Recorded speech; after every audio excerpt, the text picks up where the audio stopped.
Bienvenue dans le podcast Continuons la conversation présenté par le mouvement Avad. Chez Avad, nous croyons que les chrétiens sont appelés à vivre leur foi partout, même dans leur milieu de travail, et pas seulement à l'église, mais aussi dans le quotidien. Après tout, notre travail, ça peut être aussi notre ministère, ça ne se résume pas justement à l'église, et puis on peut avoir un impact pour le royaume de Dieu aussi dans notre travail. Aujourd'hui, j'ai le plaisir d'accueillir Anna Paradis, une jeune leader qui incarne parfaitement cette vision où elle intègre sa foi et son travail en même temps. Anna est entrepreneur, elle est gestionnaire, elle est philanthrope, elle voit chaque projet comme une opportunité de servir Dieu et d'apporter les valeurs du royaume dans son environnement. Ensemble, on va découvrir un petit peu son parcours. Ça a l'air d'être une boule d'énergie, quelqu'un qui a l'air d'être loquace, qui a plein de choses à nous partager. Elle fait aussi partie de la nouvelle génération, donc j'ai plein de questions pour elle sur comment elle concilie son travail, sa vie personnelle, comment elle envisage le travail, le sens du travail aujourd'hui dans son quotidien. Alors on est parti pour une conversation avec Anna. J'espère vous tirerez plein d'enseignements de cet échange. Salut Anna, Allô? content de te voir. Merci de l'invitation. Ben, merci d'avoir accepté l'invitation. En plus, alors c'est l'invité surprise parce que tu es arrivé à Oui, acceptation en 24 heures pour te joindre à nous. Puis j'aime ça être merci. spontanée. Ouais, merci. En plus, tu as fait un beau chemin. Tu t'es venu de Thetford Oui, Mine. oui, Ouais, c'est une longue, comme on dit en bon québécois, une longue traite, mais ça ouais, va super bien, il fait super beau, donc ouais. super. Bon, bien content de t'avoir avec nous après cette belle expédition que tu as fait pour venir nous Oui! voir aujourd'hui. Euh, Écoute, j'ai bien hâte, j'ai vu ton profil, tu m'intriguais, il y avait plein de choses dans ton parcours qui m'intriguaient, on va en parler, on va parler de tes projets, on va parler de ton Mhm, parcours, mhm. on va parler de ta foi évidemment, on va Oui, parler, je suis très curieux aussi t'es ma première de Gen Z, je dirais. oui, J'ai eu Alexandre qui était oui, proche, oui, mais il est un peu plus vieux, un petit peu. ouais, Ouais, un je pense qu'on petit a peu plus vieux. 2 ans d'intervalle, là. Ouais. Exact, exact, donc je serais curieux de ça. En fait, t'es la première jeune femme que j'ai aussi. Oui! On n'a pas beaucoup de femmes sur le podcast, donc je suis bien content d'en avoir une de plus. On va parler de philanthropie Oui, aussi. On va parler de leadership dans tes projets, puis dans la posture dans oui, laquelle tu es. Donc il y a plein de sujets qu'on veut aborder. On est bavards oui, tous les deux, mais on va essayer de faire rentrer tout ça dans l'heure et quart, l'heure et vingt qu'on a ensemble. fantastique. J'ai une question pour toi. Oui! Je m'essaye dans les brises-glaces en ce moment. Parfait. Si tu devais te décrire en 3 mots, qu'est-ce que tu dirais de toi et pourquoi? Oui, je dirais que premièrement, je suis une passionnée dans tout ce que je fais. Je me dédie trop souvent, selon mes proches. Mais c'est ça, je suis vraiment une passionnée. Je suis aussi très humaine, donc j'aime ça être proche de l'humain, être proche de peu importe avec qui je travaille, d'essayer de les comprendre. Euh, donc, je dirais humaine, passionnée, et persévérante. Souvent, encore là, mes proches, ils sont comme: «Ah non, j'aurais abandonné il y a longtemps», mais moi, c'est jamais une option. Donc, je dirais que ça serait les 3 mots, là, ouais. Waouh, OK, bah, oui et Ouais. puis faut être passionné vu tout ce que tu fais là, faut de l'énergie, il faut de la passion pour faire tout Oui. ça. Qu'est-ce que tu fais, aujourd'hui? Raconte-nous un peu où tu en es aujourd'hui professionnellement? Oui, donc présentement, je suis directrice générale d'un centre de pédiatrie, donc celui, dans les Appalaches, donc à Thetford Mines. Donc c'est un centre incroyable. En fait, on vient en soutien au développement optimal et à l'épanouissement, en fait, de plus de 220 enfants. Donc des enfants qui sont en grande vulnérabilité. Donc on couvre vraiment tout le territoire de la MRC des Appalaches, et j'ai une équipe, en or, qui est vraiment multidisciplinaire. Donc on a une infirmière, un médecin, psychoéducatrice, travailleuse sociale, on a une ergothérapeute. On a vraiment plein de professionnels qui vont vraiment travailler ensemble pour le bien-être des enfants. Donc quelle plus belle cause que les enfants, donc les citoyens de demain, les travailleurs de demain. euh, et donc, c'est ça, c'est une magnifique cause. C'est la raison pourquoi j'ai déménagé à Thetford, en fait, parce que je viens de Sherbrooke. Ah waouh! Oui, Directrice générale, tu as 24-25? 25 ans. 25 ans, Oui, beau poste, je le dis jamais. avec ouais, une belle responsabilité déjà à un jeune Oui, âge entre guillemets. oui. Waouh, comment on arrive là? Comment on se retrouve là? Ça ressemble à quoi ton parcours d'études? Comment tu te retrouves? Tu t'es pas levé un matin en te disant: «Je serai directrice générale», Du tout. c'est souvent pas quelque chose qu'on a à 10 ans, on se dit: «Ah, un jour je serai directrice générale». Oui, Donc c'est donc ça. ça donc ça vient d'où un peu? Raconte-nous un peu ton parcours, pour te rendre là. Oui, parcours atypique, je dois le dire. Donc en fait, je dirais que j'ai vraiment débuté, avec un baccalauréat en administration des affaires à l'université de Sherbrooke, tout simplement.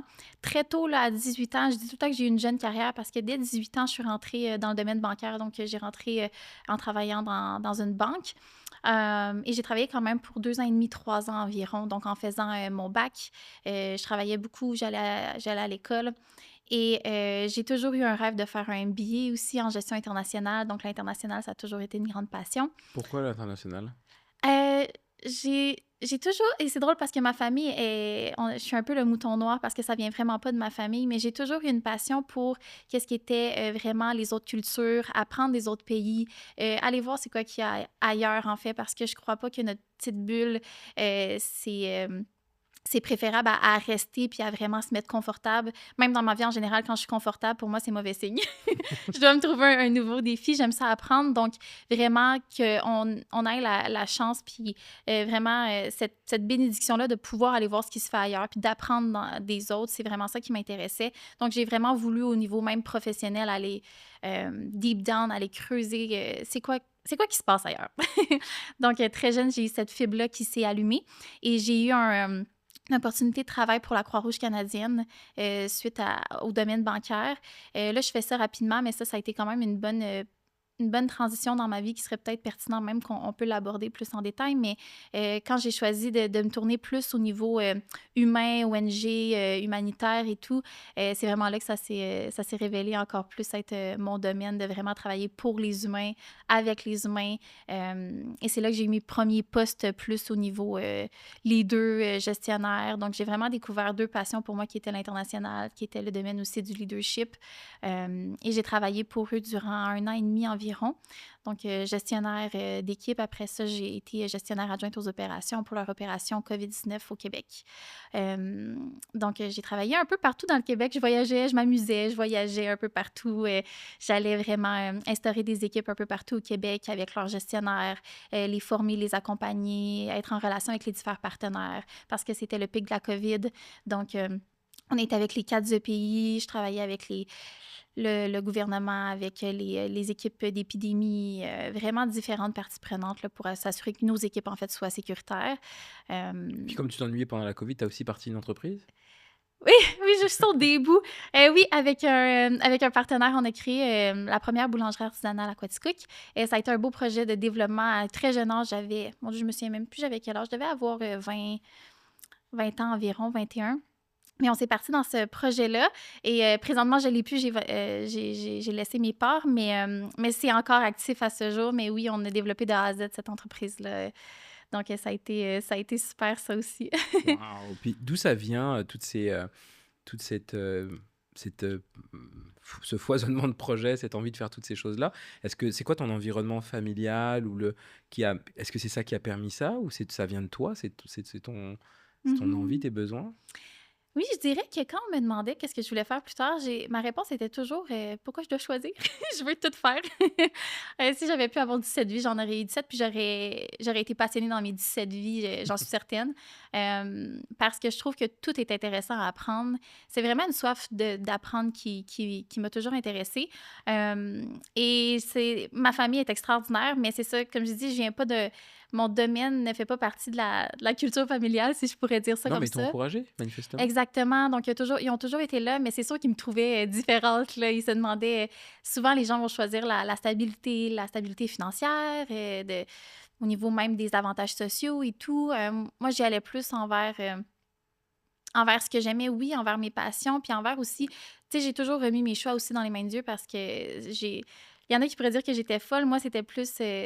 C'est ça, il y a des opportunités qui sont arrivées dans ma vie, puis j'ai tellement pris là-dessus, puis avec les encouragements de mon entourage, puis finalement, j'ai juste été avec la conviction que j'avais et ça l'a. Je dis pas que ça l'a toujours bien été, mais j'ai toujours appris. Donc, je regrette rien, là. Mais c'est ça. Donc j'en déduis que tu venais d'une famille chrétienne? Oui, OK. oui. Que faisaient tes parents? Ben, mes parents, qui sont assez jeunes d'ailleurs, ma mère est infirmière et mon père, il travaille dans le transport. Là. Donc c'est ça, des domaines plus loin, mais je pense qu'on peut tous relier dans justement comment on va agir avec, tu sais, dans notre milieu de travail. Puis c'est vraiment ça qui m'a inspirée aussi de mes parents, leur passion aussi. Ma mère qui est retournée aux études quand elle était plus, mais je vais dire plus vieille, mais c'est pas qu'elle était vieille, mais après avoir eu ses enfants. Donc, tous des travailleurs super acharnés, bienveillants aussi. Là, donc, Donc tu as vu des gens qui travaillaient beaucoup, tu as oui, vu une d'entre elles qui prenait soin des autres. oui. Donc il y a aussi peut-être des choses des vocations qui sont nées un peu là aussi. Exact. Puis Ouais. une éthique de travail aussi, Mhm, peut-être des gens qui mettent l'effort. Ça, mhm. on en parlait assez dans la conférence AVAD. T'étais là à la Oui, conférence AVAD, ouais. oui, On parlait de l'excellence du travail, de l'importance de faire les choses en tant que ouais. chrétien, de faire les choses avec excellence. C'est ce qui nous est demandé dans la Bible aussi. Mhm, Donc de considérer notre travail comme étant une œuvre qui nous est donnée, puis de se dédier à ça. Fait que tu es mhm. une belle représentation de cette éthique et de cette volonté, en tout cas, Oui, vraiment. de ce que je comprends. Oui, mes parents. Euh, Je les remercie encore pour tout. ouais. Toi, t'as des frères et sœurs? Oui, Ouais, c'est ça. Vous êtes combien? on est trois, incluant moi. Donc, j'ai un petit frère, 6 pieds quelques, un petit grand frère, et j'ai une grande sœur. Ok, donc Donc, vous êtes trois. Donc toi, t'es celle du milieu? oui, Ah, ok, d'accord. ouais. Mais encore là, mon frère, il travaille plus dans le domaine. J'oublie tout le temps dans quoi il travaille, mais au niveau vraiment plus manuel, il travaille dans la forêt avec des machineries lourdes et tout. Et ma sœur, elle est une belle maman à la maison avec mes filleuls, mes nouveaux filleuls. Quel Donc, âge, les deux? le plus vieux, il y a 2 ans, puis après ça, Non, ta 1 an. sœur. Ta Oh, sœur. ma sœur, Ouais, ouais, pardon. pardon. Ouais. Ma sœur, elle a 1 an de plus vieille. Ah, Donc, ok. on a seulement 1 an de différence. Et ton frère? Lui, on a 2 ans. Je pense qu'il Ok. est deux, Donc vous êtes 3 ans. proche d'âge, proche de trucs. Ok, c'est le Oui, fun. exact. Ok, vous avez grandi ensemble. Ok. Oui, oui, oui, oui, exact. On est très proches, là. Ouais. Ok. Puis, raconte-moi un peu tes choix dans les études. Là, t'expliquais un petit peu ton attrait pour l'international, Oui. etc. Est-ce que tout ça, ça s'est passé de manière assez fluide, dans le sens où tes choix ont été un peu plus ou moins guidés, ou en tout cas, tu t'es senti plutôt appelé dans une certaine direction? Ou est-ce qu'il y a eu des moments, peut-être dans ton parcours académique ou dans ton début de parcours professionnel, où il y a eu des moments où tu devais prendre des décisions? Mhm. Parce que comme tu n'avais pas quelque chose qui était prédestiné, c'est facile. Si je veux être médecin, bon, bah, clairement, je sais que bon, bah, je vais prier, j'aimerais ça cette école, parce Ouais, que c'est assez proche de ouais. moi, ça va fonctionner pour moi et tout Mhm. ça. Mais quand on ne sait pas comment on Mhm. s'oriente, comment Mhm. on décide, on choisit. Et on a des gens jeunes qui doivent écouter aussi, qui doivent se dire, bah, moi, je sais pas trop ce que je veux, Mhm. ou je suis là, mais je sais pas si c'est ça que je veux pour moi ou Ouais, pas. Comment toi, tu as pris ton parcours académique en main? ouais. Et c'est vrai, je vais faire une parenthèse là parce que je trouve ça toujours. Moi, j'ai été faire beaucoup de conférences dans les écoles pendant un moment et c'est ça que je voyais beaucoup chez les jeunes, c'était l'anxiété de il faut que je dois choisir. Je dois choisir, je comprends pas pourquoi j'ai pas un choix à arrêter dans ma tête. Puis se mettre beaucoup de pression là-dessus. Puis je parle de connaissances parce que j'ai énormément fait de l'anxiété de performance, de l'anxiété dans mes choix quand j'étais au secondaire, au cégep. Donc, quand j'allais justement faire ces conférences-là, je les faisais pas sur tout ce qui s'est bien passé dans mon parcours, Mhm. mais sur les échecs que j'ai eus, les choix difficiles que j'ai faits. Puis j'avais comme décidé de tourner mes conférences autour de ça pour qu'ils voient que c'est pas un parcours parfait, qu'on s'attend de toi et que tu peux changer et que ma mère est retournée aux études quand elle a fini d'avoir des enfants. Et que même tu pourrais trouver ton emploi de rêve, puis après 10 ans, ça ne le soit plus, puis que tu décides de changer, puis c'est correct, tu sais. Donc, je trouve juste que c'est une culture que j'essaie par mon petit moyen d'essayer de donner aux jeunes que c'est correct de pas savoir puis d'essayer parce que c'est vraiment en essayant toute ta vie tu peux dire que tu veux devenir médecin puis tu deviens médecin puis c'est pas ce que tu pensais au final, tu sais. Donc bref, petite Non, parenthèse. mais c'est un bon message parce qu'effectivement, Mhm, et ça correspond aussi avec la réalité actuelle du marché du travail où mhm, tu fais un job maintenant, mais peut-être que dans 4 5 ans, ce job n'existera mhm. plus, ou il va totalement se transformer par Ouais. un changement dans l'industrie ou peu importe. Mhm, Donc, effectivement, c'est un très 100%. beau message. Et puis, l'imperfection dans le parcours aussi, les erreurs qu'on commises sont Mhm, des apprentissages pour eux. Fait que c'est le fun que toi, mhm. tu le partages aussi. Et tu disais que tu voyais qu'on est dans une génération, c'est ce que tu observes, qui sont très anxieux par rapport à ça et puis qui s'interrogent beaucoup, hein. Ben 100%. Puis encore là, je les comprends parce que j'étais comme ça aussi. Mais j'avais pas, dans mon temps, j'avais pas nécessairement des adultes qui sont venus m'encadrer puis me déstresser en me disant Anna, c'est correct, va essayer, va faire tes erreurs. Parce que c'est vraiment en faisant des erreurs puis en faisant des choix que tu vas pouvoir, tu sais, plus concrètement savoir où tu veux t'en aller. Donc, moi, j'avais pas eu ça puis je suis correcte en ce moment, mais dans le sens que quand je suis invitée pour faire des conférences, j'essaie de divulguer ça, en fait, pour qu'ils comprennent que c'est correct, là. Ils ont le monde devant eux encore, puis ils sont jeunes, puis de toute façon, ils feraient un choix, puis peut-être que ça changerait. Donc, de pas se mettre de la pression, mais d'essayer puis de se faire confiance là-dedans. Ouais, c'est un bon point. Alors ouais, Mais justement, oui, comment toi, tu as décidé de prendre en main ce parcours académique et puis après tes oui. premiers pas au niveau professionnel? Mets-nous en tête une ou 2 anecdotes, pardon, qui ont Oui, peut-être conduit ça. ben c'est ça. Moi, je dirais que un du moment, mettons, plus décisif dans ma jeune carrière a été vraiment quand j'ai décidé de lâcher le domaine bancaire pour, ben, à ce moment-là, aller dans le néant parce que j'avais rien de prévu. Euh, c'est cocasse parce que quand je suis rentrée dans ce domaine-là, à très jeune âge, là, on va se le dire, j'avais 18 ans, tu sais, ça allait super bien. C'est un domaine qui évolue très rapidement, ben, que tu peux évoluer très rapidement. Les opportunités sont là, le salaire est là. Euh, c'est vraiment un domaine si tu veux faire carrière dans ce domaine-là, c'est assez. Tu peux être entouré, tu peux avoir des formations, tu peux, bref. Et je me suis quand même laissée prendre là-dedans, dans le sens que c'est une belle organisation dans laquelle j'ai travaillé. Les gens étaient incroyables. Mais c'est sûr qu'il y a beaucoup l'aspect de compétition, l'aspect de travailler aussi pour, au final, battre des objectifs. Il y a aussi des fois des cultures malsaines de justement essayer de piler sur les autres pour essayer d'aller plus de l'avant. Et bref, j'avouerais que j'essayais de me retrouver dans ce domaine-là parce que tout allait bien. Tu sais, j'étais reconnue dans mon travail, j'avais un bon salaire pour un très jeune âge, tout était présent, il y avait la banque, je veux pas la nommer nécessairement, mais elle avait un avenir pour moi, tu sais, elle avait prévu des plans concrets et je suis tellement reconnaissante pour tout ce qu'ils ont fait, mais on dirait que j'arrivais pas à me retrouver moi-même. Puis j'arrivais pas à comprendre, tu sais, je définissais toute ma valeur dans... C'est drôle parce que les gens, ils me demandaient, là, je passe du coq à l'âne, mais les gens me demandaient, Anna, t'es qui, tu sais, quand je rencontrais des nouvelles personnes, puis moi, je disais tout le temps mon nom puis mon travail. Puis c'était comme ça que je m'affichais, puis c'était comme ça que dans ma tête, je me voyais, je faisais juste ça, travailler puis étudier. Donc, mais je savais que je définissais de plus en plus ma valeur dans mon travail, puis que je cherchais toujours l'excellence, puis je le faisais pour moi, puis pas pour personne, mais je me mettais de la pression pour moi-même d'être la meilleure tout le temps, puis de... Puis c'est ça, je me retrouvais pas, et donc c'est drôle parce qu'après, c'est ça, quelques années, je suis partie 2 semaines en vacances, et durant ces 2 semaines-là, j'avais un poids qui me disait Anna, tu dois quitter ça parce que là, tu vas te perdre complètement, tu sais, dans ce domaine-là. C'est pas toi, tu sais. Puis là, je battais ça parce que je me disais non, non, non, j'ai tout là, sur un plateau, là, tu sais, dans le sens, je travaille fort, mais tout est là, tu sais. J'ai la sécurité aussi financière, puis tu sais, la sécurité dans tout. Et je me suis stationnée devant mon ancien employeur. Et je pleurais en regardant le bâtiment. Très dramatique, mon affaire, mais je comprenais pas ce qui se passait dans ces 2 semaines-là. Donc, je suis juste allée me stationner et regarder, puis penser. Puis, tu sais, je priais aussi là-dessus. Puis, j'étais comme, je sais pas ce qui se passe, mais je sais que j'ai un mal-être. Euh, et là, j'ai décidé de rentrer. Encore là, je savais pas trop ce que j'allais faire, mais j'ai décidé de rentrer, aller voir mon patron, lui en parler de ces questionnements-là que j'ai. Et finalement, je me suis juste assise dans son bureau, je me suis mis à pleurer, encore, et j'ai dit que je démissionnais. Et donc, tout le travail que j'avais fait depuis 2 ans et demi, 3 ans, j'avais tellement travaillé fort avec mes études, tu sais, c'est difficile de conjuguer les deux. Euh, et tout aussi le temps qu'il y avait dédié en moi, l'énergie, tu sais, je leur ai reconnaissant parce que j'ai tellement évolué, tu sais, quand tu rentres dans un emploi comme ça, à un très jeune âge, puis tu apprends énormément, puis j'avais soif d'apprendre, donc ils m'ont vraiment formée. J'en suis vraiment reconnaissante, mais j'ai démissionné. Et là, ils comprenaient pas, je comprenais pas, personne comprenait. Donc, j'ai quitté le bureau, j'ai fait mes 2 semaines de préavis, mais bref, je me retrouvais sans rien, là. Donc, à ce moment-là, ça a été une des décisions qui s'est révélée être la meilleure que j'ai prise, mais j'ai vraiment décidé de faire confiance à Dieu là-dedans parce que j'étais comme, j'ai pas de plan B, j'ai un appartement à payer, des études à payer aussi. Donc ouais, ça a été un bon point tournant.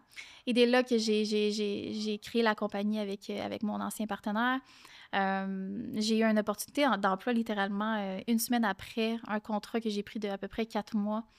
Et après ça, la Croix-Rouge est arrivée. Donc, tout s'est enchaîné, mais je me suis retrouvée, tu sais, après, dans le sens que j'ai vu à quel point je dédiais de la valeur dans mon travail, puis c'était pas la personne que je voulais être parce que ma valeur, c'était pas mon travail. Tu sais, je suis une personne à part, après ça, c'est mon travail, puis ma valeur, je la retrouvais en Dieu, puis je perdais cet aspect-là là, Ah, complètement. c'est magnifique parce que c'est drôle, ça faisait partie du partage que j'avais fait à la conférence. Je sais pas si tu étais là au Mhm. moment où j'ai partagé Oui, mon bout. certainement. Ça a été un des bouts les plus difficiles de ma carrière. J'ai parlé de plein de choses dans ma vie Mhm. en conférence, mais rarement de quelque chose aussi qui me touchait Mhm. autant profondément. Ouais. Et c'était le plus gros défi de ma vie de me dire, ok, mais en fait, il faut que tu laisses ça.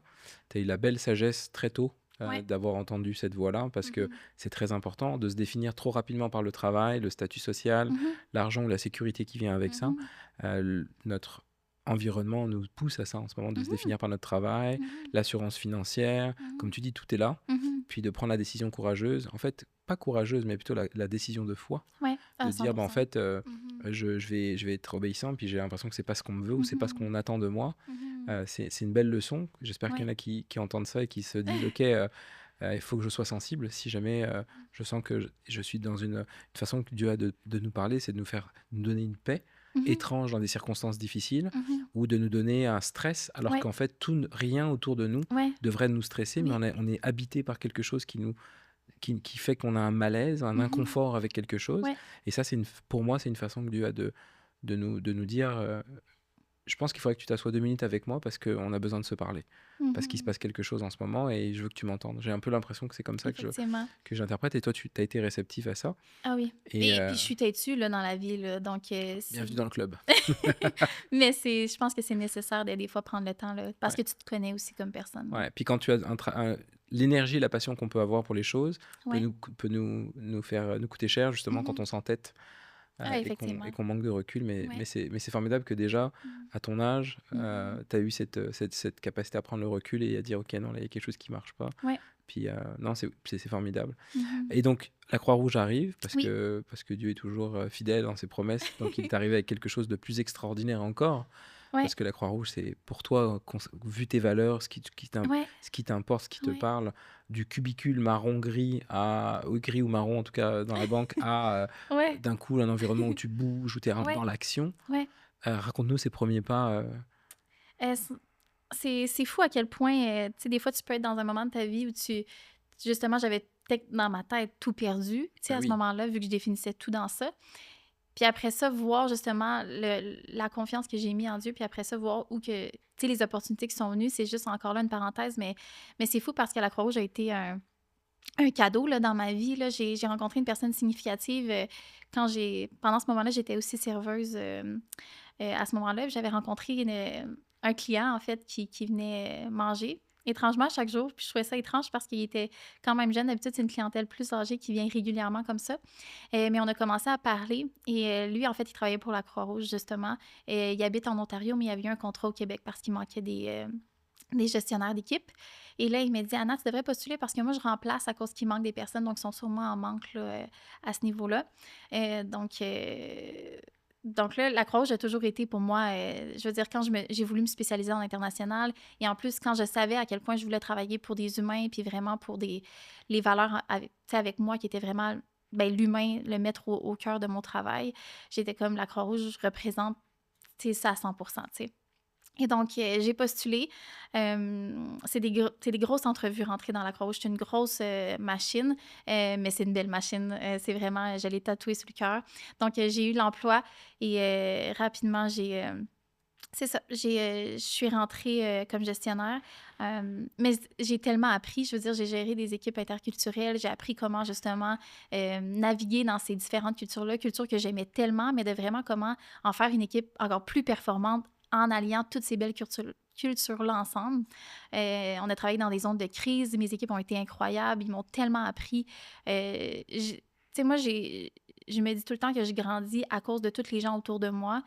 Mes équipes inclus, moi, je crois pas que je suis là puis que mes équipes sont là. On est vraiment une équipe, on a des rôles différents, mais ils m'apprennent tellement, là. Donc, c'est ce qui s'est passé à la Croix-Rouge. Je me suis développée en tant que gestionnaire, que leader.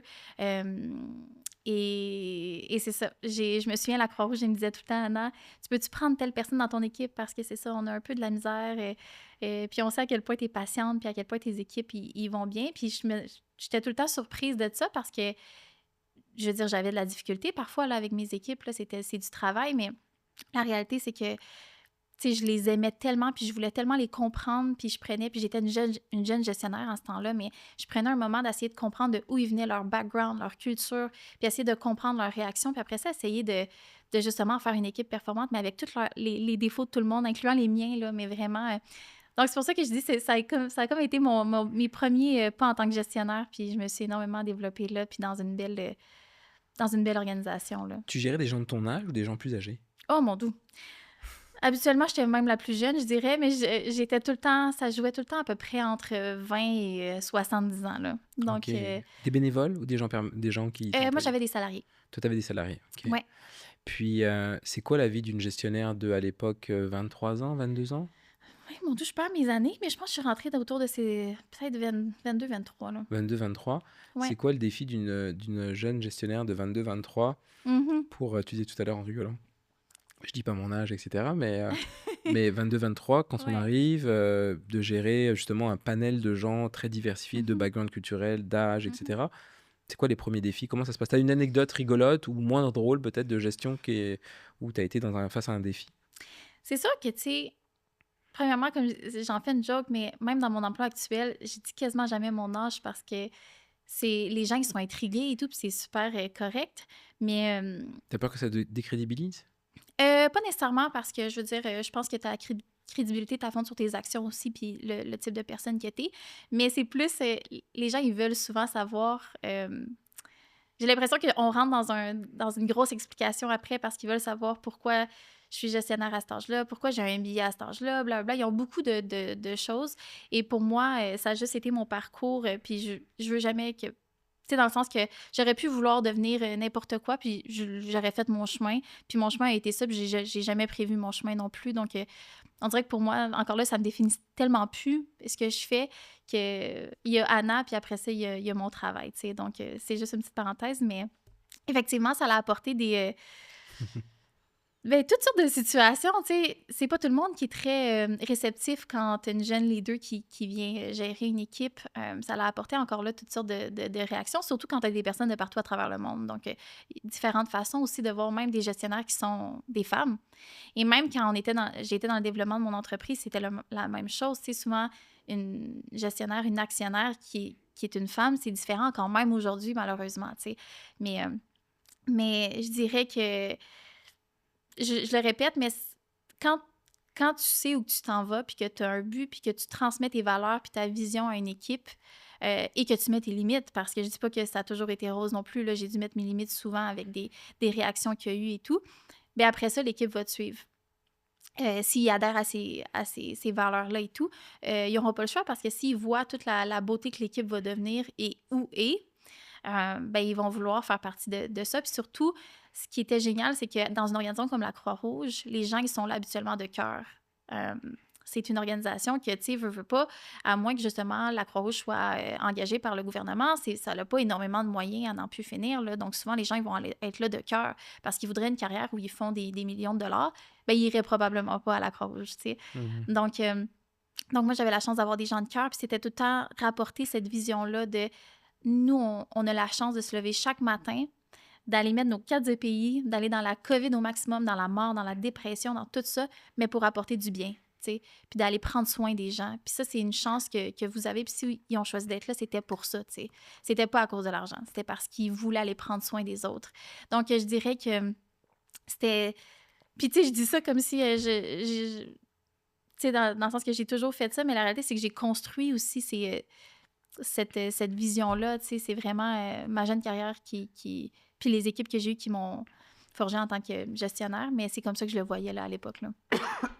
Pardon, excuse-moi. Mais alors, donc t'as eu des moments où tu as dû poser un peu tes limites. Mais Tu oui. disais que tu as eu Mhm. des constats. Qu'est-ce que tu as eu Ouais. comme anecdote de situation que tu as vécu de gestion où justement les gens se questionnaient sur ton âge ou Mhm. où il y avait un jeu d'autorité? Ouais. Je dirais qu'il y avait un en particulier qui me vient tout de suite à l'esprit. C'était une personne d'environ, je dirais, 56 ans peut-être. Un homme.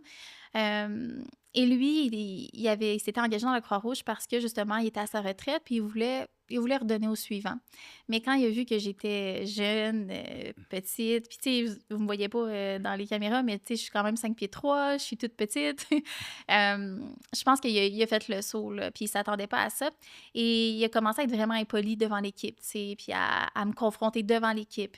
Et dès la première journée, que ça s'est passé. Moi, j'ai pas laissé ça passer parce que moi, j'ai pas mon dire, vaut mieux adresser les choses rapidement que laisser ça traîner.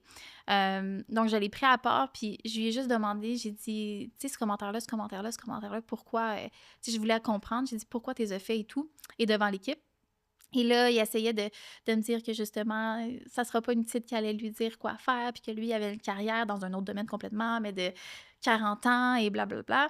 Et tu sais, ce que je lui ai expliqué, c'est que je remets pas ses compétences en question, même que je veux ses compétences, puis que j'avais besoin de lui en tant que leader dans certains domaines à cause de tout le background qu'il avait, et que j'étais pas là euh, pour justement lui dire nécessairement tu fais pas ça, tu fais pas ça, tu fais pas ça, mais que si on s'alliait plus comme alliés au lieu de qu'il me manque de respect et tout, ben qu'on va pouvoir travailler ensemble puis en faire une équipe qui va aller justement sauver le monde là après. Mais ça a vraiment été de déconstruire sa vision qu'il y avait de moi comme j'arrive puis je dis fais ça, ça, ça, mais plutôt que, tu sais, apprends à me connaître. Moi, je vais apprendre à te connaître. Respecte-moi devant l'équipe. Pose tes questions.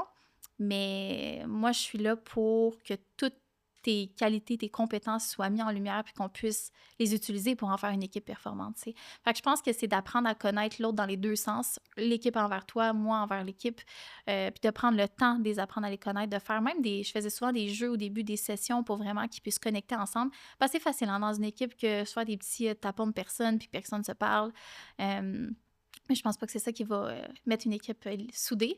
Donc, ça a été un de mes premiers gros cas, là, parce que ça m'avait étonné à quel point la personne était assez, c'est ça, irrespectueuse, là, et très confrontante, là. Comment il a réagi quand tu lui as expliqué, quand tu lui as présenté les choses comme ça? Ça aussi, sa réaction me surprit parce que il a tout de suite... c'était un autre homme le lendemain. Complètement. Complètement. Il était respectueux devant l'équipe. Il s'est même excusé. Puis c'est drôle parce que je dis que j'étais surprise parce qu'encore là, c'était mes premiers débuts. Puis là, j'étais comme... Tu sais, moi, j'avais parlé avec mon cœur, mais j'étais comme, mon Dieu, ça a fonctionné. Tu sais, j'avais pas... souvent, tu sais, en tant que gestionnaire, t'as pas un livre, là. Dans le sens que tu y vas selon ton instinct, puis selon tes valeurs aussi. Puis c'est vraiment... même encore aujourd'hui, je veux dire, j'y vais selon vraiment mes feelings. Donc... c'est juste que ça m'avait étonné. Je suis comme, mon Dieu, ça a fonctionné. Puis c'était même pas une tactique, c'était vraiment que j'avais parlé avec mon cœur, puis c'était vraiment ça que je croyais. Donc, ouais. Et là, on a eu le cas où c'était moins le fun, tu sais, comme mais est-ce que tu as eu des réactions positives, tu sais, de surprises positives de la part des gens quand ils ont vu que c'était toi la gestionnaire? Oui, mais tu sais, rapidement, je pense qu'il y en a. Puis je veux pas parler de génération, mais il y en a pour qui ils voient, mettons, des générations plus jeunes comme justement. Puis ça, c'est ma façon de voir aussi, mais qui apportent de l'innovation, qui apportent toutes sortes de choses qui. Comment je pourrais dire ça? Comment je pourrais le formuler? Je pense qu'il y en a qui ne voient pas négativement. On entend beaucoup, ah, les jeunes, ça travaille plus, ça veut plus travailler, nanana. La réalité, c'est que... Manifestement, tu représentes pas vraiment ça, hein. non, mais la réalité, c'est que je crois pas qu'ils veulent plus travailler. Je crois qu'on est rendu dans une nouvelle ère et qu'ils ont d'autres aspirations puis d'autres souhaits dans leur travail qu'on doit respecter parce que si on se bat contre la tendance, puis si on le voit dans les entreprises, quand ils veulent pas à s'adapter, ils meurent. Ben, en tout cas, l'entreprise, là, je parle, là, pas Oui, les personnes. 100%. Mais l'entreprise va fermer parce que tu dois t'adapter. Puis je crois que la nouvelle génération, au lieu parce que oui, il y a une certaine partie aussi qui peut-être qui veulent pas travailler, mais je crois que la réalité, c'est qu'ils veulent une nouvelle façon de travailler. Puis on doit rentrer dans ce mouvement-là. Donc, je pense que d'avoir une jeune gestionnaire, il y a eu beaucoup de réactions très positives à ça, là. Surtout quand ils voient aussi que ce que tu dis, tu fais les choses. Tu appliques les actions. Puis c'est ce qu'on me disait souvent à la Croix-Rouge, c'est on a confiance en Anna comme notre gestionnaire parce que quand il y a un problème, elle le règle. Et on le voit. Puis si elle n'est pas capable de le régler, ben avoir fait les démarches pour, tu sais. Donc, je pense que c'est vraiment, justement, c'est ça, de speak by your action. Puis c'est ça. Est-ce que les gens savaient que tu étais chrétienne dans tes différents milieux de travail? Et si c'était le cas, comment c'était perçu ou reçu? Mhm. Je dirais qu'il y a des personnes qui l'ont su. Je rentrais pas dans mes équipes en le disant haut et fort, mais la réalité, ça, c'est très drôle, c'est qu'il y en a qui ils disaient il y a 2 personnes qui m'ont déjà dit ça: «Il y a quelque chose, Anna. C'est quoi qu'il y a chez toi? Mais tu quelque chose de différent», tu sais? Puis j'étais tout le temps comme: «Mais qu'est-ce que tu veux dire?» Tu comme: «Tu peux pas être la personne que tu puis avoir cet impact-là si il y a pas quelque chose en arrière.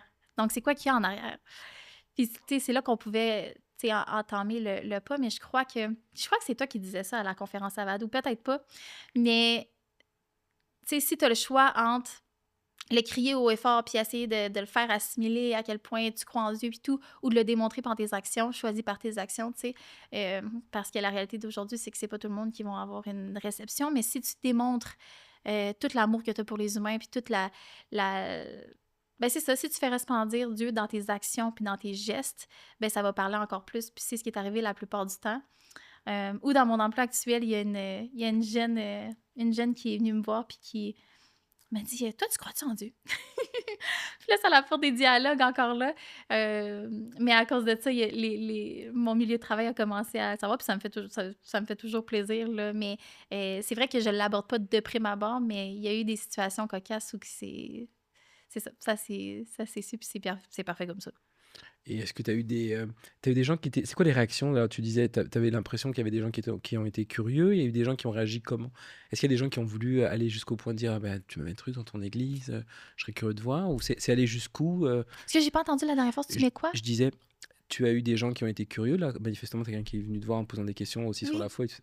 C'est quoi les réactions générales que tu as de la part des gens quand ils ont découvert que tu étais chrétienne? Ben, en toute honnêteté, je pense que par l comment je pourrais dire? Par la façon dont tout est dans la façon aussi que tu l'apportes puis la façon dont tu es. Parce que, moi, dans la vie, je crois pas que tu peux, toi, tu peux développer la relation que quelqu'un va avoir avec Dieu. Je vais m'expliquer. Je crois que même moi qui ai grandi dans une famille chrétienne depuis que je suis née, c'est pas à cause que mes parents m'ont apporté à l'Église que je crois en Dieu en ce moment. C'est parce que j'ai choisi d'y croire, puis parce que j'ai connu cette relation-là. Puis ça a été une décision. Puis c'est pas quelque chose que quelqu'un m'a imposé. Puis je crois que c'est quelque chose que peut-être... puis ça, c'est mon opinion, là. Je parle tout pour moi, mais moi, je crois pas que tu peux dire, mettons, OK, Florian, aujourd'hui, là, faut que tu crois en Dieu à cause de ça, donc crois en Dieu. Ça marche pas comme ça. C'est un passage personnel. Puis c'est quelque chose de personnel que tu dois avoir. Donc, euh, de, de justement, je pense que j'ai eu des belles réceptivités à cause que j'ai partagé, moi, ce que j'ai vécu. Puis moi, ce que croire en Dieu a fait dans ma vie. Après ça, toi, oui, tu peux avoir ce chemin-là avec Dieu. Puis je peux t'accompagner là-dedans, mais c'est un chemin personnel. C'est toi qui va développer ça. Donc, je dirais que j'ai eu que des belles réactions. Puis, tu sais, j'irais même à dire que on vit dans un monde, au Québec, on va parler au Québec, mais qui tend tellement à être de plus en plus laïque. Mais d'un autre côté, j'ai jamais vu autant de gens avoir soif de quelque chose de plus. D'avoir... C'est drôle, tu dis qu'on est je suis d'accord avec toi, dans un monde plus laïque, mais en fait, on a juste transformé la religion, hein. On en parlait Oh. avec, Alexandre de ça. Mhm. On a juste décidé on a juste déplacé. Donc oui, on a décidé Ouais, qu'on désertait l'Église ouais. catholique, mais en fait, on a décidé que le yoga, que l'argent, que le pouvoir, Le travail. que la popularité Ouais. devenaient les nouvelles religions. Ah oui. Et donc, on se consacre Mhm. à ça, on y met un temps fou, Oui. on le met au-dessus de tout dans Ouais. notre vie. Ouais. Et on a juste plus perçu ou compris en fait cette notion-là. Mais je suis 100% d'accord avec toi. Mhm. Dans le monde dans lequel on est, je l'élargis, tu as raison, le Québec, Ouais. mais élargissons en Ouais. général. Ouais. Je pense que les gens n'ont jamais eu soif d'avoir des réponses à des questions Mhm. sur l'existentialité de la vie, Ouais. sur la raison de ce qu'on vit, des drames qu'on Ouais. peut voir, Ouais. etc. Donc les gens ont soif d'avoir des réponses à ces questions-là Mhm. et n'ont pas conscience que les réponses, la plupart de ces réponses sont dans la Bible. Mhm. C'est qu'en fait, c'est l'histoire de l'humanité et de pourquoi on est ici et comment les choses se sont passées et comment elles vont se passer. Mhm. C'est là. Puis je pense que, tu sais, il y a aussi l'aspect de blessure aussi du passé qui... Parce Oui. qu'il y a beaucoup de gens que... Puis je prends en exemple mon ancienne coloc, mon amie. Euh, Tu sais, il y a des gens qui ont été blessés par ça, puis qui ont été blessés par qu'est-ce qu'ils ont vu de la religion.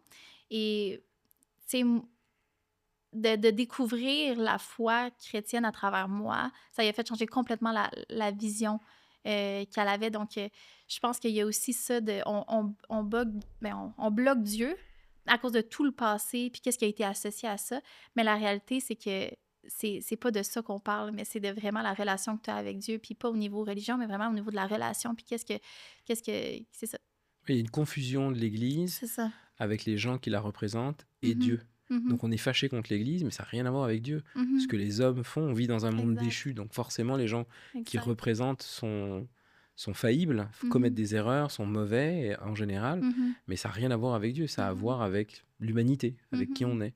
Mais oui, effectivement, et d'être un témoignage, je pense que j'étais pas le seul à la conférence, on était probablement plusieurs à répéter un message comme celui-ci, Ah, mais ça se peut. qu'on a beaucoup plus, dans un monde qui est très bruyant, où il y a beaucoup de Mhm. choses qui sont dites, Mhm. et beaucoup de choses qui sont clamées, plutôt que de clamer haut et fort, montre par l'exemplarité de 100%. ton comportement ce que c'est que tes valeurs. Et justement, si c'est Marc qui disait ça, je pense, à la conférence, en fait, c'est vrai que la seule opportunité que quelqu'un va avoir la chance Ouais, de lire la Bible, ouais. c'est à travers toi. Mais Donc, il oui. va pas lire le document, Mhm. il va pas lire la Bible, il va voir à travers tes agissements, ton Mhm. comportement, ce qui rayonne et ce qui émane de toi. Et il va Mhm. se dire, mais qu'est-ce qu'il y a, comme tu disais, qu'est-ce qu'il y a au-dessus de Ouais, toi qui fait que tu as cette joie de vivre à travers les événements et les ouais. circonstances, alors qu'il n'y a aucune raison qui fait que tu doutes de rien. C'est Mhm. pas ton courage, ça vient pas de toi, mais ça vient d'ailleurs. Comment ça se Mhm. fait que je vois ça chez toi, Anna? Et puis ce pouvoir de faire les choses Mhm. avec une conviction. Ouais, Exact. je pense que c'est ça. C'est les gens Mhm. ont soif de réponses, mais ils ont soif de réponses à travers nos comportements, Ouais. plus qu'à travers Mhm. les versets ou les paroles de connaissances qu'on va donner aux gens. Puis, tu sais, je pense que les gens sont de plus en plus aussi déçus envers les choses de la vie, tu sais, dans le sens que ton travail, tu peux le perdre, une guerre peut éclater, quelqu'un dans ta famille peut décéder, quelqu'un qui t'aimait beaucoup. Je pense qu'ils ont perdu foi en la vie, puis ils perdent espoir parce que justement, ils mettent tout dans quelque chose qui va mourir, peu Ouais, importe, mourir au sang propre ouais. ou perdre un emploi ou quoi que ce soit. Puis même moi, je veux dire, je l'ai réalisé aussi quand j'ai pris les décisions que j'ai prises, puis que là, je perdais tout. Puis pour moi, sincèrement, dans ma tête, je me disais, j'ai plus rien. J'ai plus rien. Tu sais, dans le sens que je vais mourir, là, j'ai plus rien, tu sais. Puis c'était dramatique, là, mais pour moi, puis comme tout le monde, quand tu t'identifies tellement à des idoles comme justement ton travail, l'argent, puis tout, ben quand t'as plus d'argent parce que t'as fait une faillite ou t'as perdu ton travail parce qu'ils ont coupé des gens ou que tu perds ton père ou peu importe, ben après ça, t'as quoi, tu sais? Donc t'es plus rien, c'est ça? Exactement, ou t'es plus rien. Donc, je pense qu'il y a aussi cet aspect-là que les gens commencent à avoir cette pensée-là de comme, tu sais, le monde, il va mal, il y a juste du négatif, mais la réalité, c'est que parce que tu mets tes focus où, tu sais, aussi, là-dedans. Ouais, où est-ce que tu mets ton intention, où est-ce que tu mets ton Exact. intérêt? C'est drôle, on parlait de gestion tout à l'heure et je peux pas m'empêcher de faire un petit saut dans la réalité. Tu incarnes deux choses, tu incarnes une leader d'une génération qui est différente. Tu parlais justement du sens au travail. Qu'est-ce que tu entends ou tu vois? Alors j'aimerais entendre ce que tu entends de tes pairs, dans ta tranche d'âge, justement par rapport au Oui. travail, que tu élabores un peu là-dessus. Et toi, maintenant que tu as resitué le travail dans ta Mhm. vie, comment tu fais concilier, parce que tu es une passionnée, ton Mhm. travail, la vie Ouais, personnelle, la vie d'église peut-être aussi à côté de ça. ouais. Comment tu concilies les deux? Donc tes pairs et toi, comment le travail, ça évolue là? Puis c'est drôle parce que quand tu m'as parlé qu'on allait parler de ça, je l'ai beaucoup ri dans ma voiture parce que c'est tellement... bref, ça a bien tombé qu'on en parle parce que ça a été, puis c'est encore un de mes struggles les plus grands, d'avoir la balance. J'ai toujours, toujours travaillé, travaillé, travaillé. Je ne faisais que ça parce que j'aimais ça. J'aimais profondément travailler. Euh, et les gens, ils me disent tout le temps, Anna, ta vie, c'est un film. Puis t'as jamais de pause. On dirait qu'Anna est tout le temps. Puis quand on se rencontre 2 semaines après, t'es arrivé 6 vies, tu sais. Puis la réalité, c'est que j'aimais ça travailler. Donc, je faisais juste ça, puis je m'embarquais dans des projets et tout. Et la balance, je l'avais pas du tout, là. En toute honnêteté, zéro. Je savais pas comment prendre soin de moi là-dedans.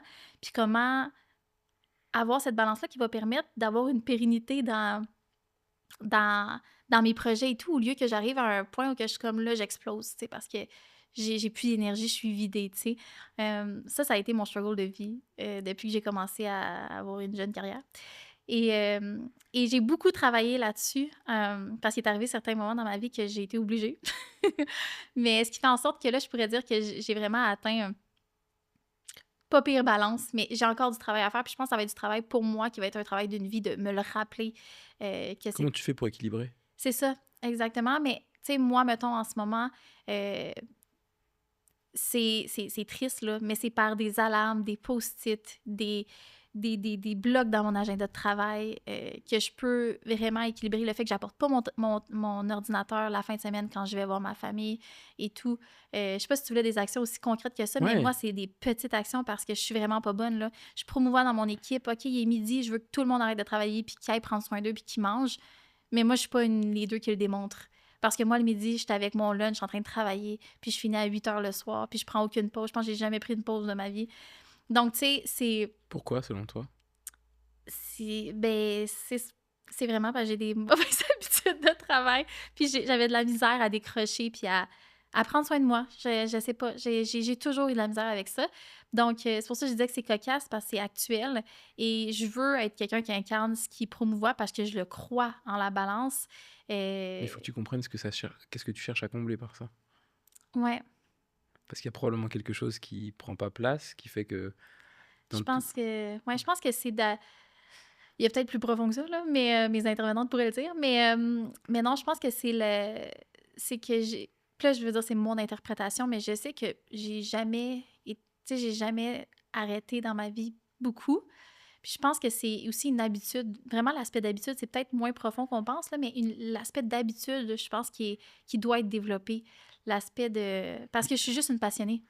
Mais il y a des causalités. Alors après, je te dis ça parce que j'ai un Ouais, parcours similaire. ouais, J'ai toujours beaucoup travaillé ouais, et c'était très central. ouais. Je sais pourquoi, j'ai creusé, ça a pris des années pour comprendre les fondements, mais ça m'a pris du temps de comprendre d'où venait cette animation-là. Mhm, Puis dans ton cas, en plus, c'est des causes qui sont belles, c'est des choses qui sont impactantes. mhm, Le travail est quelque chose qui nous était donné par Dieu, donc qui est quand mhm, même important. mhm, Donc il n'y a rien de négatif là-dedans, mhm, si ce n'est que tout est dans la mesure et dans la balance, mhm, et que quand c'est débalancé, c'est qu'il y a quelque chose qui ne fonctionne pas. mhm, Mais on a tous des angles morts. Toi, tu l'as vu à un jeune âge que mhm, le fait d'accéder à un certain confort, une mhm. sécurité, un avenir, une certitude d'avenir potentiel, Ouais, c'était quelque chose. ouais. Mais peut-être qu'il y a d'autres murs à abattre Mhm, et d'autres choses qui vont devoir être questionnées pour mhm, t'aider à ça. Parce qu'en fait, le changement va prendre place parce que tu le sais intellectuellement, mais mhm, les choses se font pas. Il y a une raison fondamentale à mhm. ça. Et donc, il y a un moteur émotionnel qui est associé à ça.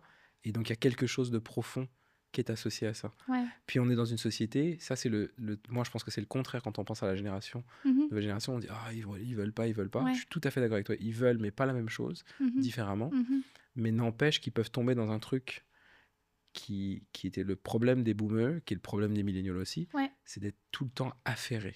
Mhm, On est tout le temps mhm, affairé. On est mhm, dans une société, un monde qui veut mhm, qu'on soit occupé. Si t'es mhm, pas occupé, tu fais quoi?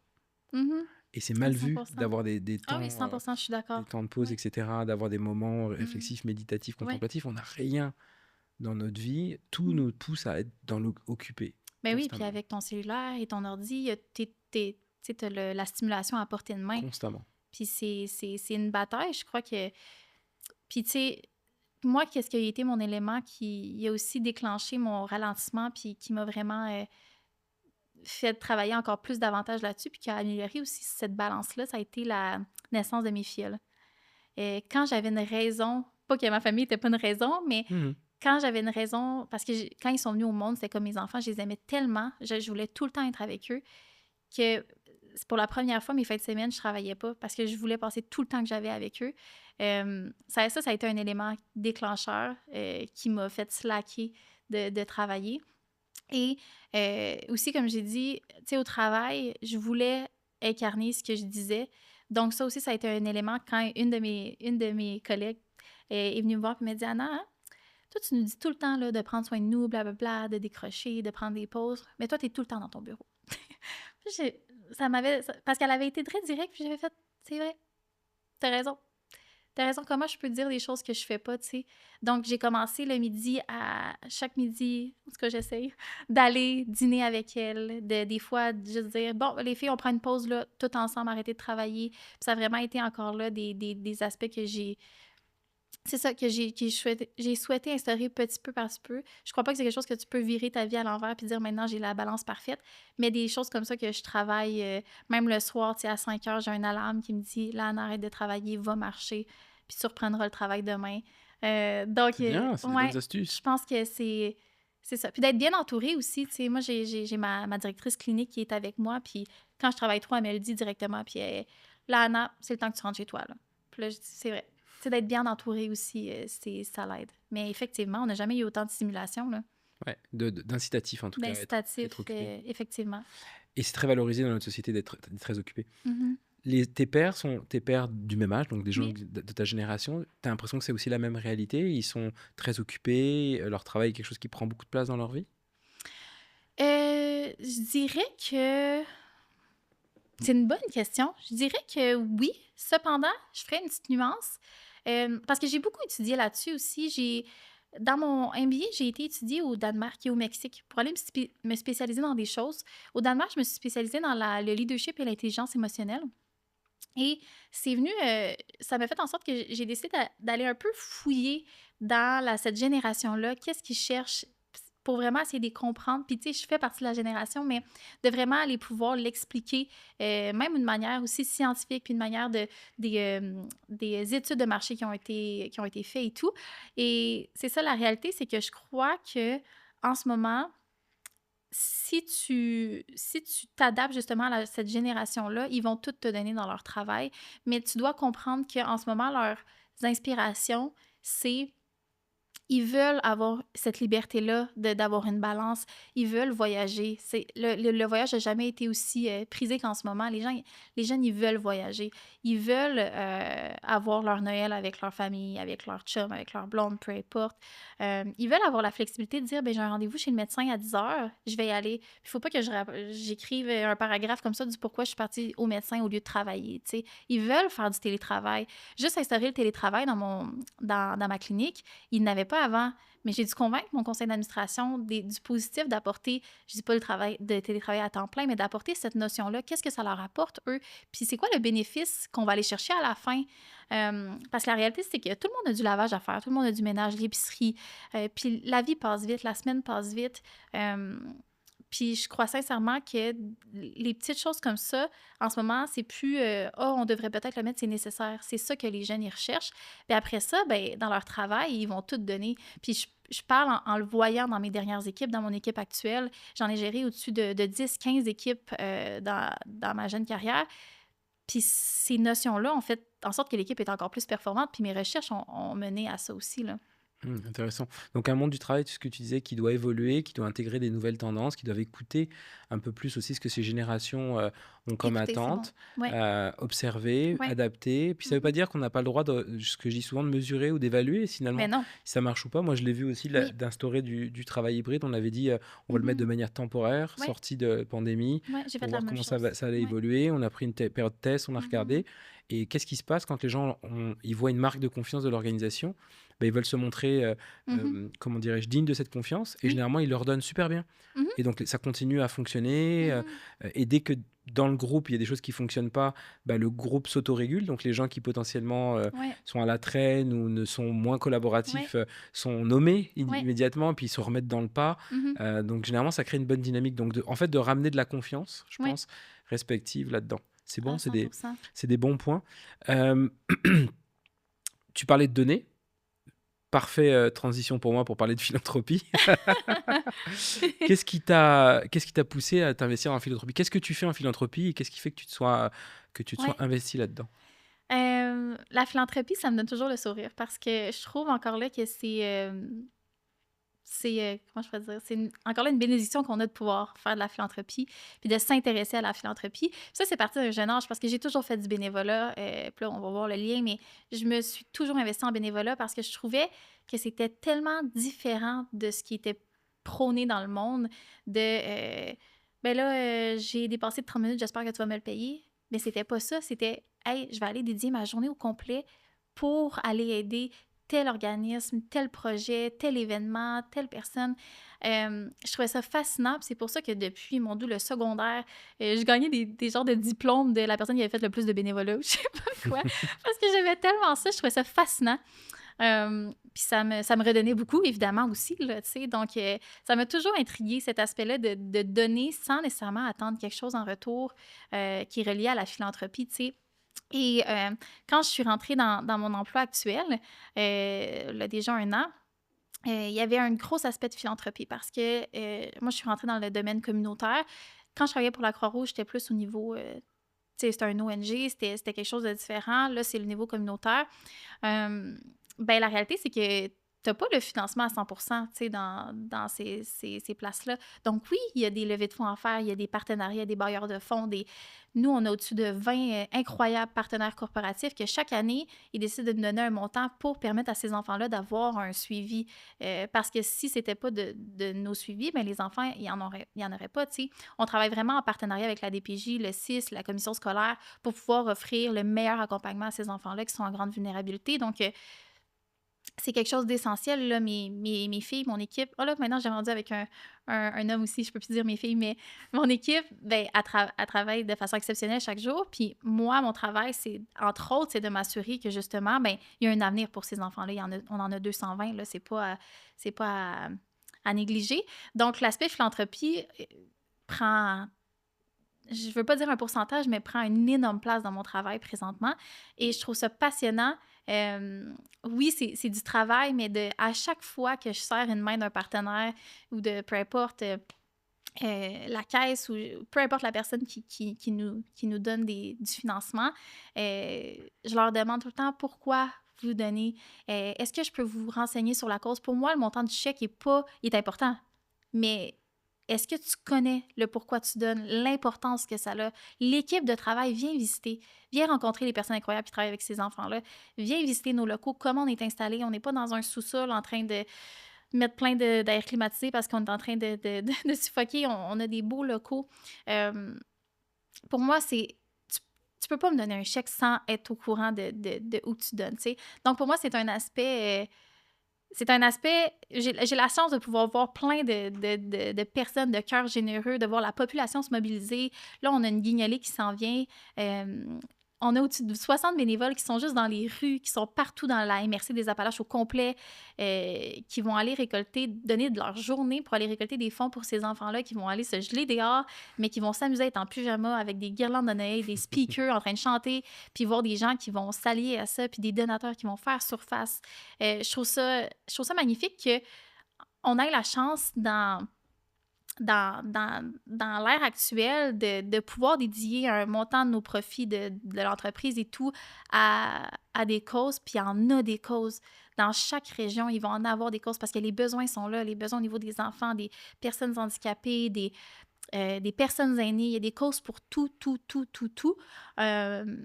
Donc, bref, être une entreprise socialement responsable, je crois que c'est rendu une nécessité dans notre monde d'aujourd'hui parce que les besoins y augmentent et on doit tous collaborer ensemble, là. Donc, bref, Waouh, c'est pas mal ça. effectivement, c'est quelque chose qui tient à cœur, puis on voit à quel point tu es passionné, c'est magnifique, tu es vraiment à la bonne place, Mhm. définitivement, parce que c'est quelque chose qui semble ne faire qu'un avec toi. Est-ce qu'il y a une initiative en particulier qui te... Bon, au-delà de ce que tu fais évidemment dans Mhm. ton quotidien, mais est-ce qu'il y a des initiatives, peut-être de ta propre initiative communautaire, liée à ton église peut-être aussi, qui te tient à cœur ou dans laquelle tu es investi, parce que tu es investi dans beaucoup de choses, mais dans laquelle tu t'es investi toi plus personnellement? Tu vois, je te donne un exemple qui est vraiment aussi pas autant prenant, mais moi je m'occupe beaucoup des juniors, Oui, des trois ouais, quatre ans, ouais. enfin des 3 4 et des 5 6. Mhm. Les vulnérables, en fait, les causes Mhm. les personnes les plus vulnérables, donc Ouais, les enfants ouais. et les aînés, c'est les deux causes qui me parlent le plus et qui me touchent profondément, Mhm. qui sont les deux populations qui vivent un peu en dehors de notre société, Ouais. parce qu'ils ne sont pas productifs, ils ne proposent plus rien à la société de consommation. Ouais. Euh, donc je m'implique beaucoup avec les 3 4 et les 5 6. J'avais à cœur de revoir les aménagements avec le pasteur de jeunesse Mhm. pour les enfants, pour Ouais. qu'ils aient du bon temps, parce qu'on oublie que quand les enfants viennent à l'église, si les enfants ont une belle expérience, notamment Mhm. des gens qui sont non chrétiens, qui viennent pour Ouais. la première fois, qui Ouais. accompagnent d'autres familles, ben, c'est sûr que ça donne envie de revenir. Ouais. Puis si les enfants vivent vraiment 100% euh, l'évangile comme ça doit être vécu à travers nous, donc de Mhm. l'amour, de la compassion, de l'écoute, du prendre soin, Ouais. bah ça veut dire quelque chose. On ne sait pas ce que Mhm. cet enfant a vécu dans sa semaine. Mhm. Donc, veut pas, je pense que ça peut avoir un énorme Mhm. impact. Et idem pour nos aînés. Mhm. qui ont tant de choses à apporter, Mhm. qui font partie de notre communauté, Mhm. qui sont des sages, Ouais. qui ont tellement encore envie, encore tellement à donner Mhm. dans nos sociétés. Moi, je les vois quand ils organisent des événements, Ouais. donc de m'impliquer dans leur comité des aînés. Bref, Ouais. il y a plein de façons de s'engager Mhm. avec son temps et son énergie. Toi, je dis à part, parce qu'il y a tellement de choses sur lesquelles tu es impliqué, mais est-ce qu'il y a Ouais. d'autres choses, par exemple, avec ton église ou ta communauté Oui. dans laquelle tu es impliqué plus personnellement encore? Ouais, ben, premièrement, félicitations, hein, c'est des beaux ministères. Ah, moi, je suis fan. Les gens étaient Euh, surpris quand j'ai dit les aînés. Ah bon?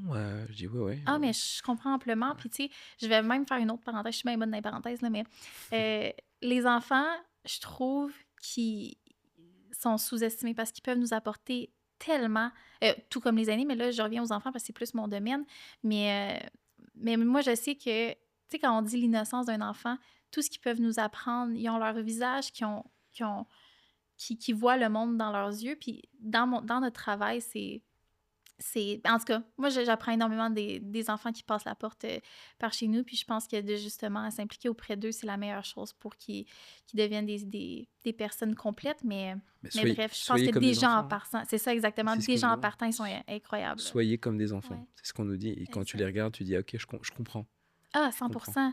Puis tu sais, même au niveau des aînés, moi, je crois beaucoup aussi au intergénérationnel. Ouais. Souvent, on jume nos enfants à des RPA et tout pour qu'ils puissent aller s'entraider. Donc, il y a aussi ce bel aspect-là entre les deux. Mais bref, revenons à la question. Bah, Euh, toi, est-ce qu'il y a des oui. implications aussi dans lesquelles est-ce que dans tout ton temps, tu consacres déjà beaucoup d'énergie à beaucoup de choses, mais est-ce que ça fait partie encore des choses dans lesquelles tu es encore impliqué ou tu as Ouais. la place pour ça? Dans mon passé, j'étais beaucoup impliquée justement au niveau des enfants aussi. Mais j'ai eu un moment que on dirait que ben, au niveau de l'Église, là, je parle, là. Ouais. Et il y a un moment on dirait que ça me manquait d'être en relation avec mon Église, avec les gens. J'ai l'impression d'aller le dimanche puis de pas connaître personne. Pourtant, ça fait 10 ans que je suis dans la même Église. Donc, j'ai changé de ministère puis je me suis impliquée plus au niveau de l'accueil des nouvelles personnes, Hmm. vraiment plus à l'entrée, de connecter avec les gens. Encore là, moi, je suis quelqu'un qui crave d'en apprendre sur les gens, puis qu'eux, ils m'apprennent. Je pense jamais que j'ai la science infuse, là, du tout, du tout. Même que, justement, dès que j'ai tort, je le dis tout le temps à tout le monde, il faut que vous me le dites. Dites-le-moi, challenge-moi. J'ai besoin des gens qui me challengent dans ma vie. Euh, je préfère ça à 100% qu'il y ait quelqu'un qui me flatte dans le sens du poil. Donc, moi, d'aller apprendre des gens, encore là, c'est une richesse. Donc, j'ai vraiment changé de ministère pour aller plus m'orienter au niveau des personnes de l'Église, au niveau des nouveaux. Ça m'a surpris à quel point, ben là, nous, on est à Sherbrooke, donc là, c'est moins gros que Montréal, là, mais quand même, on avait, tu sais, j'ai à peu près 6 à 10 nouvelles personnes là, par dimanche que je côtoie, donc ça m'impressionne toujours, là, des gens de tous les âges, là, donc bref, oui, je m'implique à ce niveau-là. Et aussi récemment, là, on l'a pas fait cette année par différentes circonstances qu'on n'a pas pu contrôler, mais on avait aussi retour à l'école on redonnait des sacs à dos aux enfants Mhm. plus, euh, plus vulnérables encore là. Donc, je m'impliquais aussi là-dedans.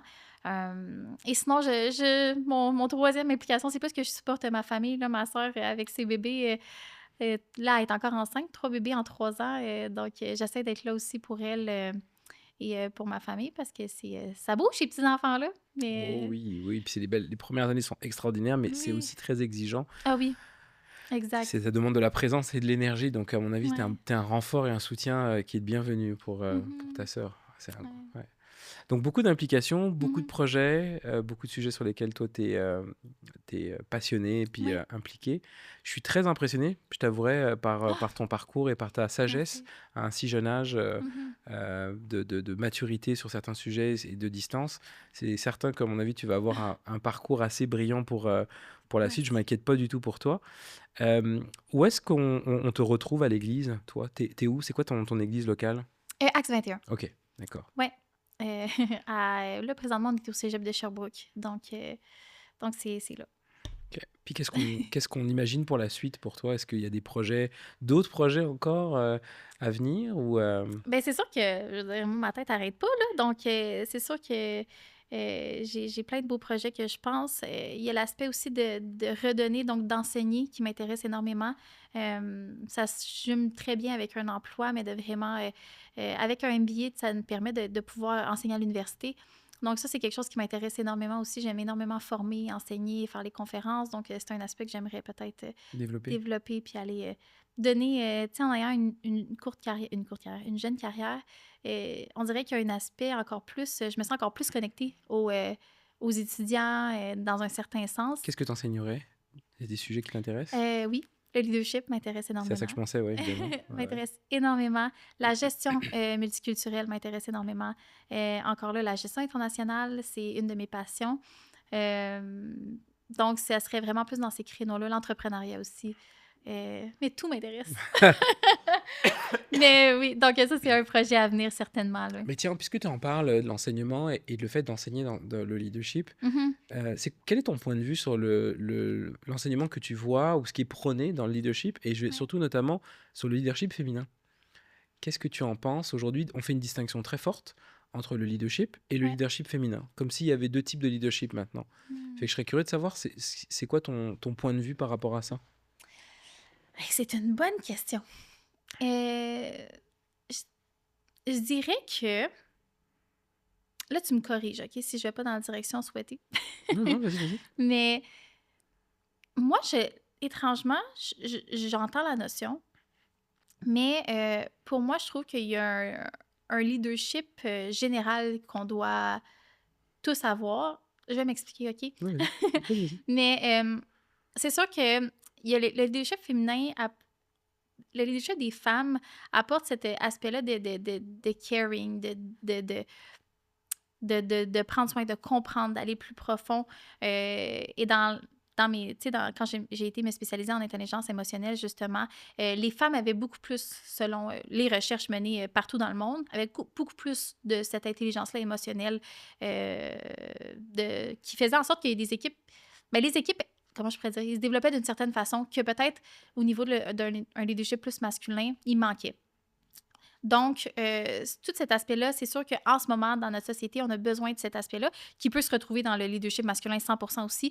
C'est un aspect, tu sais, ils donnent des cours là-dessus, c'est un aspect qui est en développement. On essaie de l'enseigner aux leaders, que ce soit féminin, masculin. C'est quelque chose que les équipes, ils crèvent d'avoir cette écoute-là, comme tu as dit tantôt, cette écoute-là, cette capacité-là d'analyser, de comprendre, puis après ça, de faire en sorte que en comprenant ton équipe, tu peux en faire une plus successful. Donc, oui, j'entends la notion de leadership féminin, leadership masculin. Moi, c'est cet aspect-là que j'entends, selon ce dans quoi j'ai expérimenté, étudié et tout. Par contre, je crois que cet aspect-là doit jumeler et en faire un leadership que tous les leaders devraient avoir, là. Et autant que on doit, tu sais, on n'est plus dans l'autocratique, on est dans le relationnel. On doit garder quand même une certaine...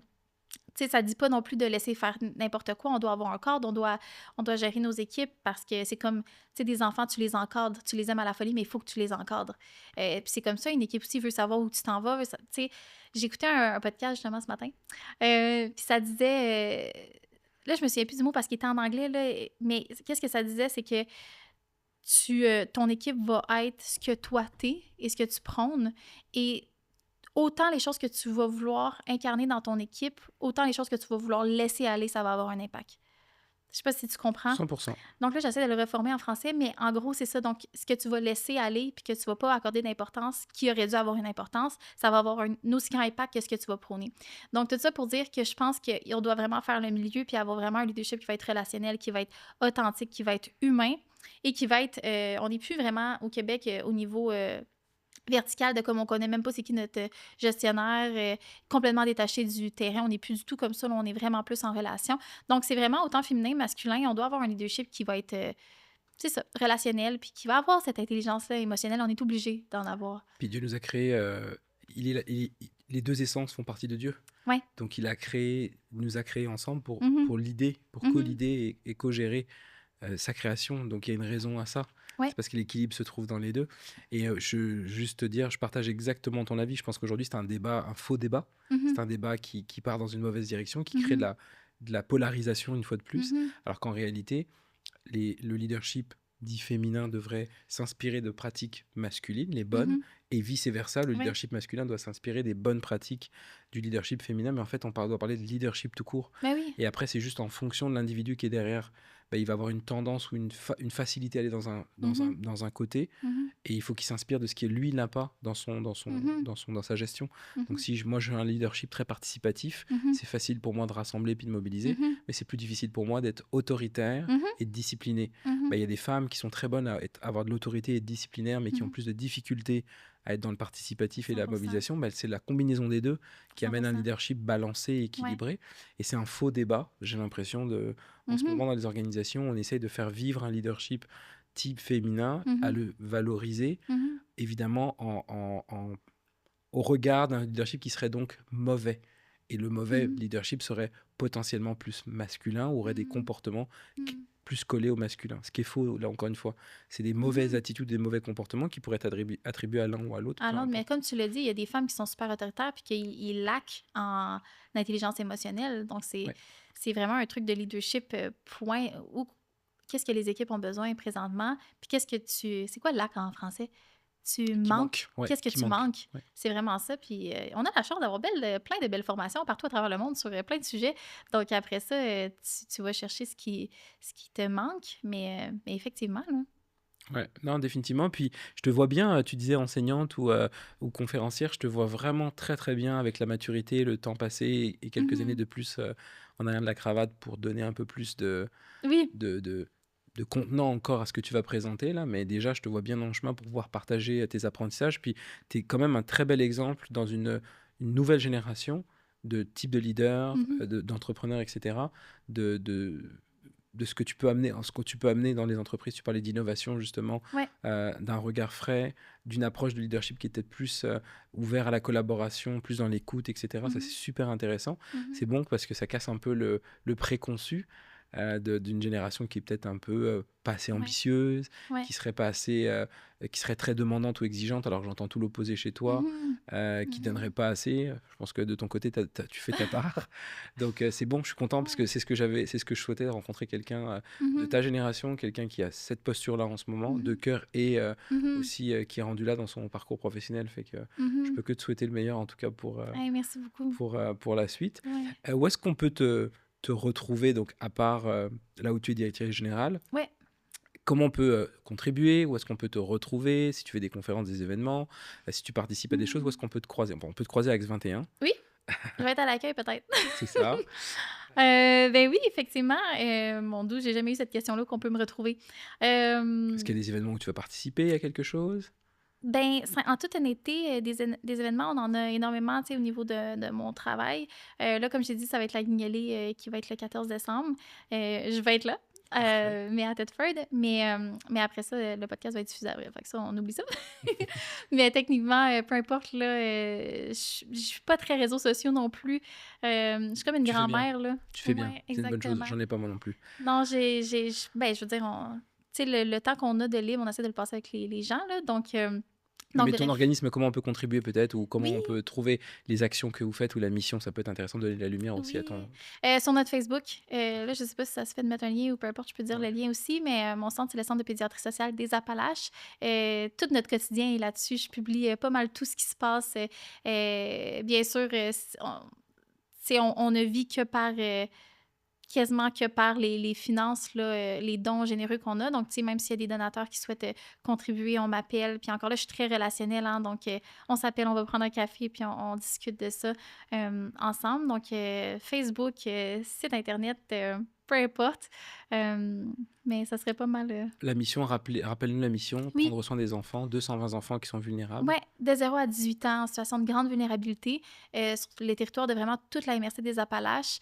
C'est des enfants qu'on va suivre dans toute leur trajectoire de vie, donc jusqu'à 18 ans, ce qui n'est pas non plus normal dans notre système de santé actuel.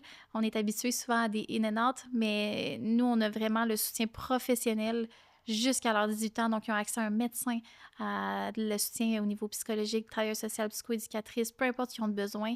Et même, on a un partenariat avec le centre dentaire de Thetford qui vont prendre nos enfants qui ne peuvent pas être pris en charge techniquement pour plein d'aspects. Donc, ils vont avoir accès à ce service-là. Bref, c'est un service qui est personnalisé à chaque enfant, le fait qu'on soit justement techniquement pas privé, mais une EBNL permet à ce qu'on ait cette latitude-là. Donc, vraiment un beau milieu pour nos 220 enfants. Wow, génial, génial. Ouais, Ils ont bien de la chance de t'avoir là-bas, en tout cas. merci. Merci beaucoup d'avoir J'ai pris la du chance de les temps. avoir.